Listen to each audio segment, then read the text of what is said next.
So a group of South African girls, with some Kenyans, some girls from Sierra Leone and other African countries, have found themselves as part of a recruitment program to go and work in Russia. They get there and the situation is not what they thought or what it appeared, and now stories are coming out of there, and there appears to be some human rights violations. Human trafficking is the buzzword, but I think sometimes we use trafficking too loosely, or the definition of traffic is expanded quite often. I did some reading up on the stories and trying to figure out what all of this is about. Let's talk about it. Welcome to the On the Contrary podcast. I'm Emilio, Tobias. Let's go.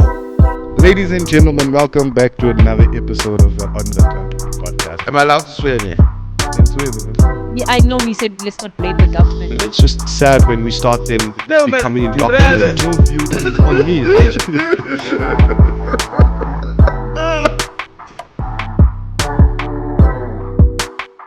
So, me and all the stuff that I'm reading, the thing is called the Alabuga Start, which is like meant to be a cultural exchange program where you are able to go find work in Russia and you're going to be paid $600 to $800, they say. And then you're going to go get to work in the SEZ. What is this SEZ called? It's called Alabuga SEZ. Now, South Africa also has SEZs. And SEZs are funny situations, but quite necessary situations to help a country industrialize. If my understanding is correct from geography in grade 10 or 11, SEZs are special economic zones where the government, in South Africa we got a few, sets up an area and encourages private companies to open up their factories and manufacturing or whatever business you might find in that space. They are encouraged to open their business and run from there, and they are given mostly tax breaks. Sometimes special funding is made available to those companies for infrastructure. Sometimes I think even the government might subsidize the salaries of the lower level workers to try and push employment. The government can sometimes do that, but in my understanding of this Russia Alabuga SEZ, the government does give those companies infrastructure funding and also proper tax breaks. Now, the thing about the types of companies in this specific SEZ, which is the thing that makes me like wonder, like, yo man, why didn't you know you're gonna possibly work in a weapons manufacturing plant? You can't say you didn't read up more on the SEZ, but maybe it's the function of being an 18-year-old. So the types of companies in this SEZ in Russia: drone manufacturing companies, automotive, which is normal in the SEZs in that industrial space, chemical production, construction materials, machinery. That's the type of businesses you're going there for. Now, this program is a program of a SEZ, so you may be placed and moved around anywhere in this internship, in this 2-year internship. So you might have started by making cars, 1, 2, 3. You are in the drone factory because for some reason the companies there realize, yo, we need a bit more drone production. Can we move some of your employees who are making cars? Can we bring some of them here to help drone manufacturing? Now, when I first heard the story, it sounded like some of the girls who were in the drone factory realizing that they're helping making weapons in a war, which is very unfamiliar for South Africans. South Africans, especially young people, don't know anything about war. All war seems silly. All war seems murderous, which it is, but we are just not a country that's used to war. So now you find yourself working in a factory where you're making equipment to help with the war. It's tricky, and it's a moral dilemma that you find yourself in. So that's what I first thought of the story. I thought that's the issue that the girls had with working in the drone factory specifically, where you realize only afterwards. But they say also they were never told they were in a war zone. My man, I don't know how well you know Russia, or maybe Russia is big, you think you'll be far enough from anywhere. Russia, we all knew since 3 years ago, if not 4 now, has been at war. Russia is at war every now and then, so you can't go to Russia and not know that there's a war going on. So apparently they're scared that Ukraine is trying to now and then bomb some of the places there. Ukraine is trying to bomb especially that drone factory. So now they feel like their lives are in danger. I mean, your life is in danger even if you live next door to the president, even if you in Moscow, is the capital city, even if you're working in the Kremlin. Ukraine is targeting the Kremlin every now and then. So anywhere you work in Russia, especially for us that know nothing about war, you can be bombed at any time. So I don't feel there was any deception in that regard. It's a recruitment thing of the SEZ and all the companies there. You can be placed anywhere. Then they're saying they were paid 300 to 500 rand after deductions. So maybe they weren't told about the deductions, or maybe when Cyan Bougie was advertising this thing, she didn't mention deductions. How often, do you know how jarring it is with your first job? Your first job, now you understand, they show you this is your cost to company. They don't give you the take home. Some companies, if you don't ask for it, they won't tell you how much exactly they're going to give you at the end of the month. They will either, and also if a company is giving you your take home monthly salary at first glance, then you must also ask questions. That's also a red flag. But companies will normally give you your annual salary, which looks nice in your mind. They give you your annual salary and they give you what they call it gross.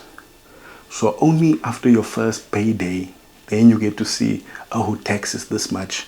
If you are paying tax at that point, oh, deductions for UIF is this much. And 1, 2, 3, you thought you're making 10,000. You look again, you're making 6,000. Just an example. So some of that not making as much as you thought you're going to make, is it that they didn't tell them what the deductions were, or the base salary was also bad? Now I'm looking into like, yo man, are these people being treated badly compared to like the Russian, what do you call these people? The Russian counterparts or fellow employees? No, bruh. The Russian guys are being paid the exact same. You might even be making a little bit more, or the Russian guys are being paid a little bit more, but you might be costing more to company because you've now been given free housing, you've been given travel, they flew you in and they plan on flying you out when you leave. So now it begs the question, are we really being exploited, or are we really being lied to? Then there's this thing that I was wondering. During war, and we saw emergencies, we saw during COVID, a lot of countries can have laws, South Africa included, Russia most definitely, that during wartime and your services are needed, as either a company or a civilian, you can be asked to do certain things to help assist war efforts, whether it's we need some of your resources, we need some of your people, we need you to do this and this. Even if it doesn't mean like we're calling you to do physical fighting. If they say to the drone company, yo bro, you need to double your production of drones, they must adhere. And I'm not falling for the story that you didn't know that Russia is in the middle of a war and then you still decided to go there. And we can blame this thing on unemployment all we want, but the advert also with Cyan Bougie, the advert with Cyan Bougie and other influencers that are targeted to young 18 to 24-year-olds. An advert is an advert, guys. An advert is an advert. I don't know who spoke about it, but in alcohol advert, you don't see drunk people. They don't tell you about the bad things about alcohol. They tell you about the nice things about alcohol. And I think having an influencer tell you about all the nice things, you're gonna go there thinking, yo, I'm going overseas. I'm gonna have a job. I'm gonna take pictures. I'm gonna floss on people. And SSZ is not a holiday destination. And I don't know how many holiday destinations there are in Russia. I haven't seen like anyone bragging about a vacation in Russia. So you went there thinking it's going to be nice and dandy. Even like with jobs here, do you know how many? Do you know your first job? The things you really discover at your first job. The things you really discover at your first job, and it's things you don't think about if you've never worked, or when you're being offered a job, or when you want a job. You think that when they give you your job description, when you go to the job, that's all you're going to do. And you're going to know your rights, that you're not going to be asked stuff that's not in your job description. And you're going to tell them that when they ask you to do something, you're going to say, where do you see this on my job description? There's none of that, bro. I've never met anyone I've never seen it in my own life where someone was asked to do something and then they referred to their job description. If that's you, congratulations. But now you're like me, sitting on the couch watching YouTube the whole day. So a job advert is going to tell you about the opportunities you're going to have while working here, and it's going to make it sound exciting, your roles and responsibilities. Now, if you're 18 to 24 years old, I'm assuming it's your first job, you get there and you realize, yo, bruh, some bosses are shit. Some of your fellow employees are cack. You get there, you were supposed to do this, 1, 2, 3.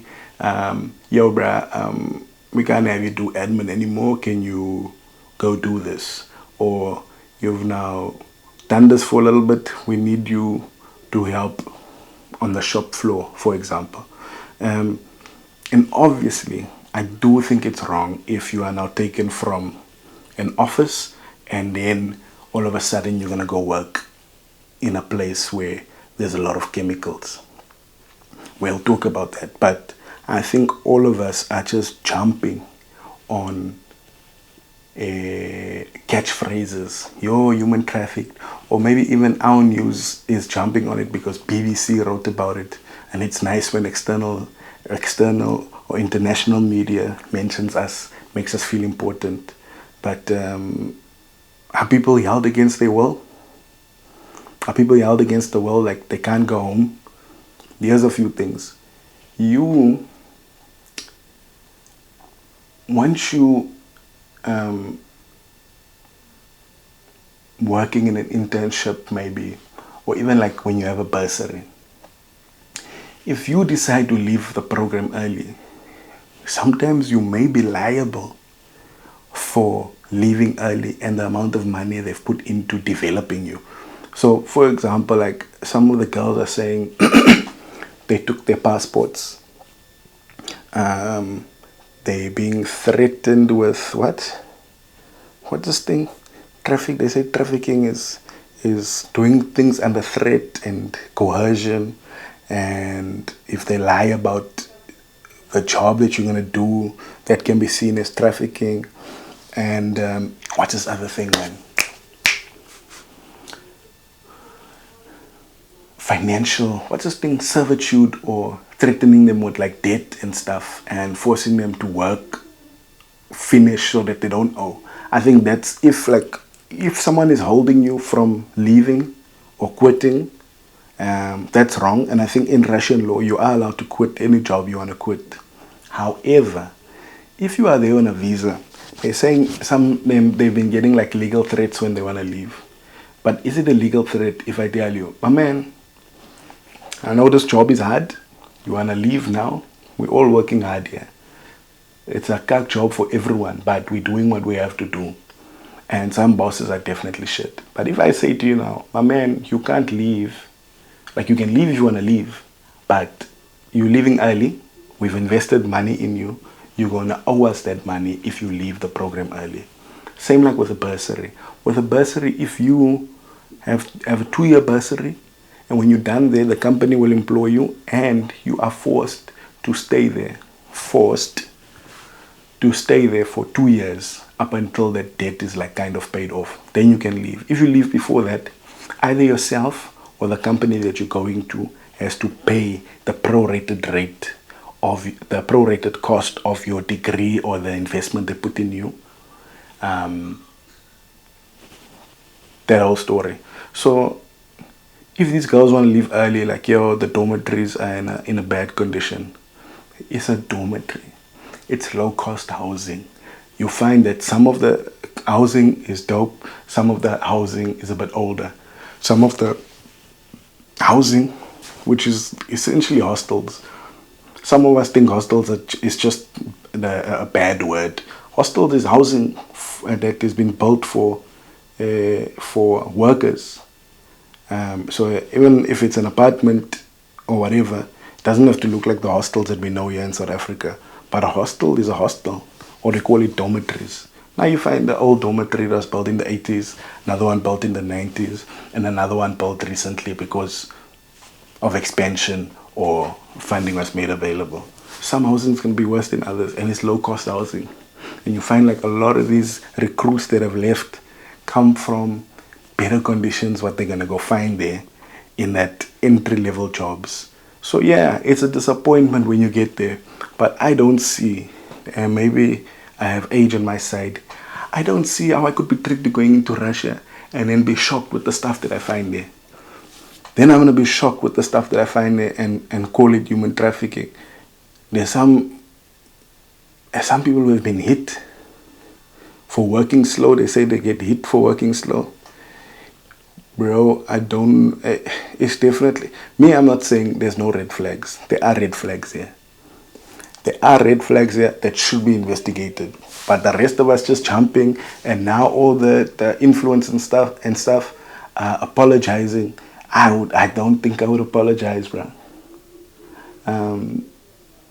Not I don't think I would apologize. It obviously depends. But I don't think they should have come. You don't have to apologize amid a controversy.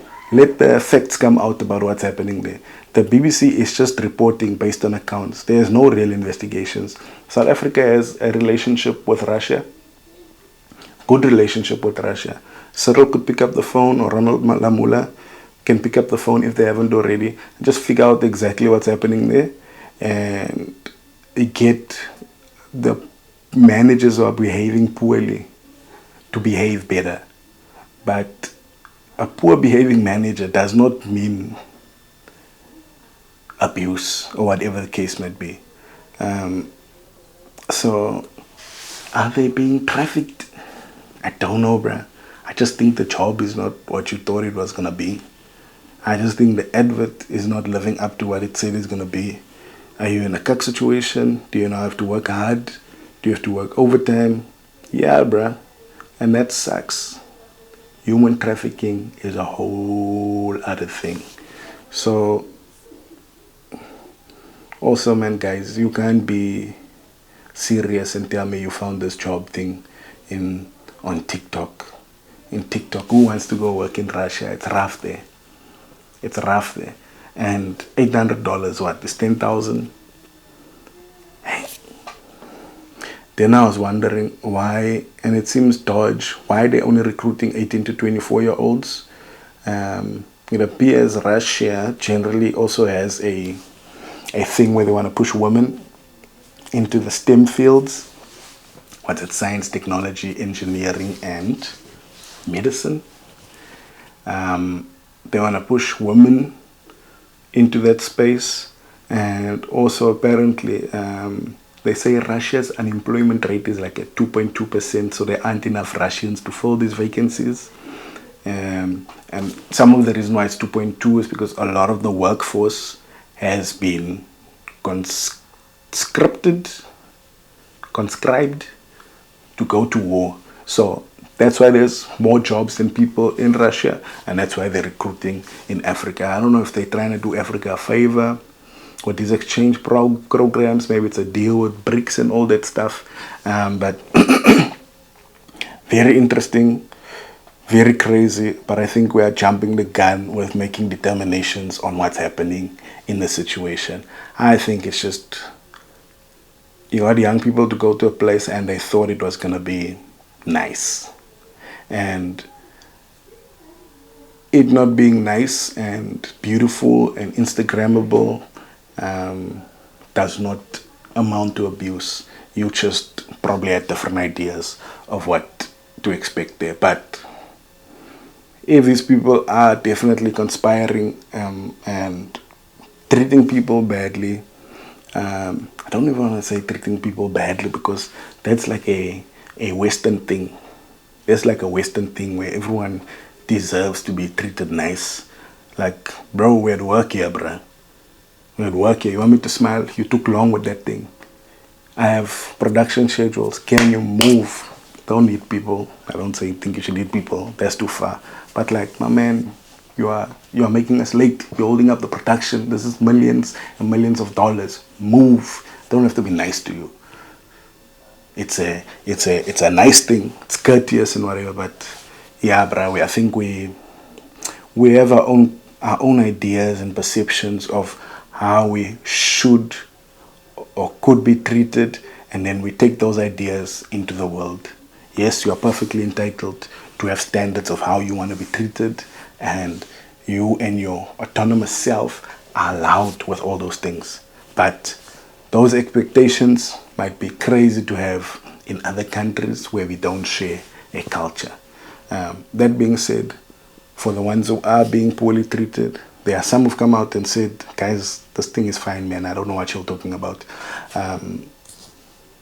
And probably some are being poorly treated. I know in the dormitories, there's some issues there, and it's either the guards at the dormitories or it's the other residents where they are living that are causing issues like harassment and that type of thing. In that case-by-case basis, I think they should be able to report it, especially criminal acts.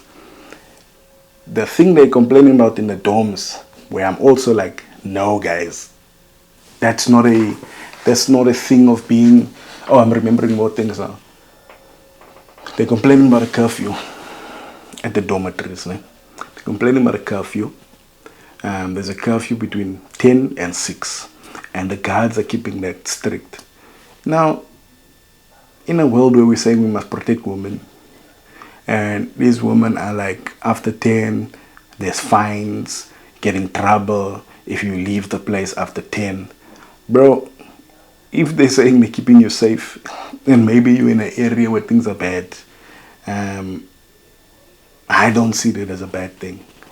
You are between 18 and 24, and there's a curfew for your protection, bro. Hopefully there's like a recreation room in the building where you can socialize and stuff. But for you to want to go out after 10 in a strange country and they're telling you we're keeping you safe because you're a young woman, that's a win-win. It's maybe boring for a young person to be forced to sit inside, but bro, don't tell me being trafficked because there's a curfew in the building. Another one. What's the other one? They say they are withholding their passports. This one I don't know. Also a red flag.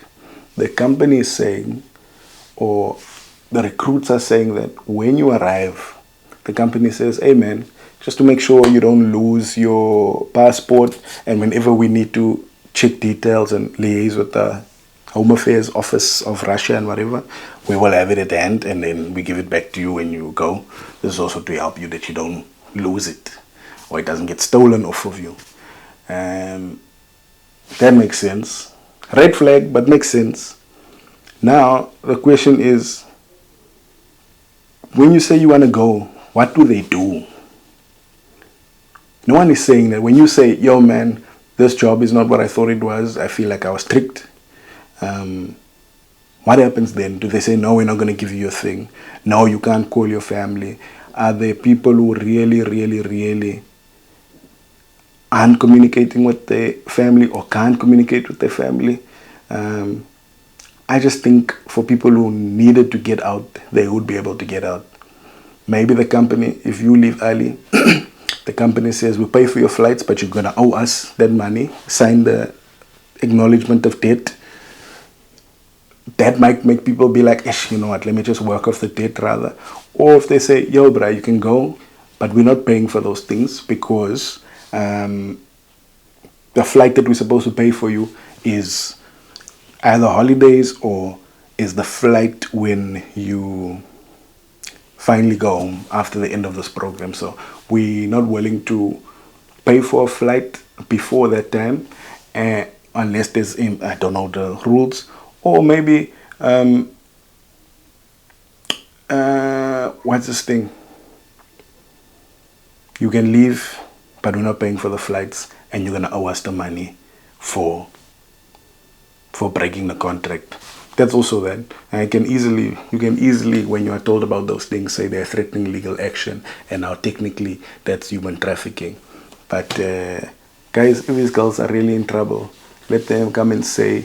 Let the embassy go and interview them one by one. And if they say, yes, I would like to leave right now, let them leave. There's not going to be any, what's this word? Retribution that those companies can pose on those girls when they're back in South Africa. It's not like if this thing is happening within your country and you worked at Cecil Garage and had an issue with the boss there, and then you left, and now when you go work at Shell Garage, they call Cecil Garage for a reference, and then the Cecil guy says, no, this guy doesn't work hard, this guy stole something at work. That won't happen. So let the embassy or Ronald Lamula go there and check on these girls one by one. If they need to leave, let them take them and bring them right home. Leave the job as is. There's not going to be retribution. And even if they owe, how is Russia going to come after them? So I think the story might be sensationalized, and those influencers, as fast as they jumped to do the influencing, they also jumped too fast to apologize. Like, still go and figure out what's going on, because these stories are like 7, maximum 10 girls complaining about these things out of 200 girls. That's enough to start an investigation. But as of the point I'm recording this thing, I don't have enough information to accept and agree that there are human rights violations happening there. Do you know what I mean? Just figure out more what's going on. And they say you must travel to learn, and I think these girls traveled and they definitely learned something. Are their lives in danger? I think their lives are as in danger as anyone else in Russia because of the war. Are their lives in danger from their bosses or from the employer? It doesn't appear like any of that is happening. So let's read more on this thing. Let's figure it out. There is a part 2 of this episode where I just want to touch on trafficking in general, the types of trafficking. That episode will be dropping this coming Monday. But if you're a member, the episode will be available sooner. And yes, my channel is open to memberships now, so please do join. It's simple, it's cheap, it's less than $1 a month, which is a lot of money. I know, South Africans. So subscribe to the channel if you haven't. And then once you subscribe, please do consider becoming a member. You'll be able to see some of the videos early. And there are some perks that I've listed there. Thank you guys for watching. That's the On the Contrary podcast. I'm Emilio, Tobias. Bye. Ladies and gentlemen, welcome back to another episode of the On the Contrary podcast. Am I allowed to swear there? That's weird. Yeah, I know we said let's not blame the government. It's just sad when we start them becoming indoctrinated. No view on me.